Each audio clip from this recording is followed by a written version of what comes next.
আপনারা যারা চাঁদাবাজি করছেন 2 হাত জোর করে বলছি, এই 12 তারিখ পর্যন্ত আপনারা চাঁদাবাজি করবেন না। আবার অসংখ্য ধন্যবাদ নেতা, সত্য কথাগুলো বলার জন্য। আপনারা যে সাদাবাজি করেন সেটা নিজের মুখে স্বীকার করলেন, ধন্যবাদ। তো সাদাবাজি কিভাবে করে সেটা একটা ভিডিও দেখানোর দরকার না, আপনাদেরকে একটা ভিডিও দিয়ে দিলাম, দেখেন সবাই। না না দিব না, ড্রাইভার আমি। হ্যাঁ গাড়িটা তো এটা কইলে গাড়িটা সাইড করে গাড়ি স্টার্ট দাও। 50 টাকা দিতে হবে,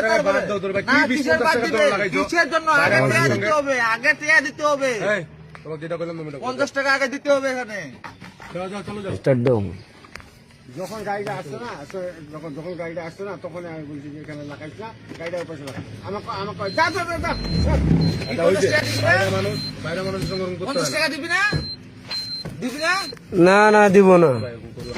তুমি যাও তো, তুমি যাও তো, তুমি যাও তো, তুমি যাও তো, তুমি যাও তো।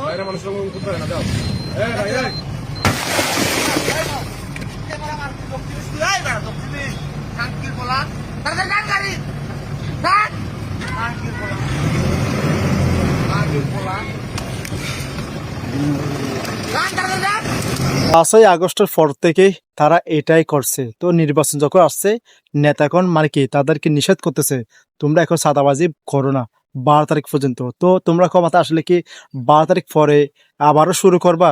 মানুষ এখন তোমাদেরকে সেই সুযোগ দেবে না।